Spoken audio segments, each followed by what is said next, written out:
Salut, c'est Christophe, bienvenue dans cette vidéo.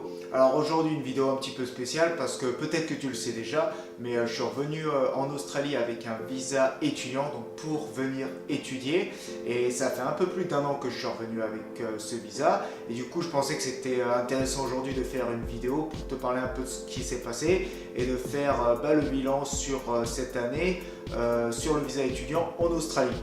Tout d'abord, pour te faire un petit bilan rapidement, je suis revenu depuis environ un peu plus d'1 an pour un visa pour une durée de 2 ans avec un diplôme et advanced diploma de leadership et management. Donc voilà, donc là j'ai déjà tout validé pour la première année de diploma et là je suis en train de faire ma deuxième année d'advanced diploma. Et puis déjà, voilà, qu'est-ce qui s'est passé, quels sont selon moi les pour et les contre pour venir étudier en Australie. Donc on va commencer par les désavantages. Tout d'abord, il y a, comme tu peux l'imaginer, les frais de scolarité parce que les études en Australie, c'est pas comme en France où si tu vas à la fac ou si tu fais un BTS, la plupart du temps c'est gratuit.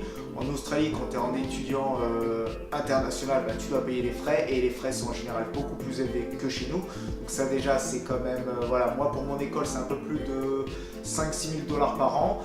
Faut savoir que si tu montes sur des licences, c'est-à-dire des bachelors ou des masters, ça peut monter à 15-20 000 $ par an. Donc là, c'est vraiment, il y a un très gros budget à prendre en compte et à se préparer avant de réfléchir à venir faire par exemple un bachelor ou un master.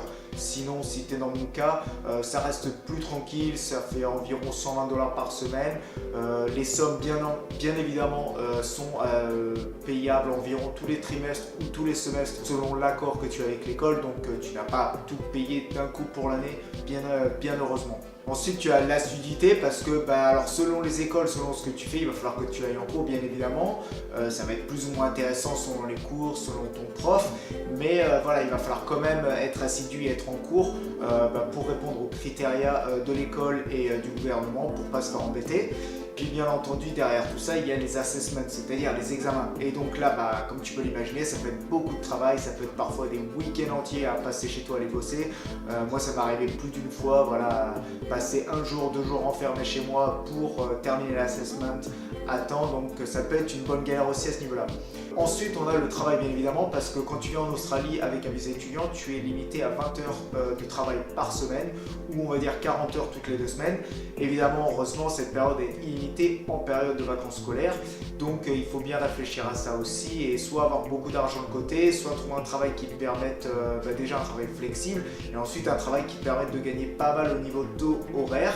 Et puis voilà, comme je t'ai dit, un travail flexible qui puisse te permettre de travailler plus pendant les périodes de vacances scolaires. Alors moi, heureusement, j'ai réussi à trouver un truc comme ça. Donc voilà, c'est bien si par exemple tu arrives à travailler à 25, 30 $, 40 $, voire 50 $ de l'heure pour pouvoir répondre à tes besoins, payer ton école, l'appartement et tout ça. Et puis ensuite, il y a un truc un peu plus embêtant auquel on pense pas souvent, c'est un peu les permissions pour bouger. Parce que c'est pas comme quand on est en Working Holiday Visa ou par exemple si tu as envie d'aller en vacances à Bali, à Fidji ou autre, je sais pas, t'as pas besoin de faire une demande, tu peux juste sortir du pays et revenir quand tu veux du moment que tu es dans ton année de Working Holiday Visa.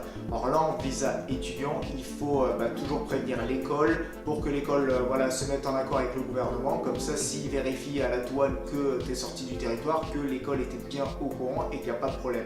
Évidemment, il y a bien évidemment des avantages à tout ça, donc je vais t'en parler tout de suite. Déjà, pour moi, le premier gros avantage, c'est de pouvoir rester un peu plus longtemps en Australie parce que souvent, quand on est là, on travaille, on gagne de l'argent, on voyage, on fait plein de choses, mais l'Australie c'est un pays énorme vraiment au niveau de la grandeur, c'est un continent et bien souvent on n'a pas le temps de tout faire, même si on reste 1 an, même 2 ans, on n'a pas le temps de tout voir, c'est vraiment un pays énorme, donc c'est toujours super sympa de pouvoir rester un peu plus longtemps pour toujours profiter un peu de la plage, des paysages grandioses parce que c'est aussi pour ça qu'on revient bien souvent. Ensuite, le fait d'étudier, moi je trouve que ça peut être une super opportunité pour toi, moi ça l'est également pour ton CV si tu rentres en France, voilà, pour montrer que tu as fait quelque chose de ton passage en Australie, puis aussi pour toi si peut-être, je sais pas, à un moment donné tu as voulu changer de carrière, voilà, ça peut être un bon endroit pour le faire et le mettre en avant si tu le fais bien en France à ton retour.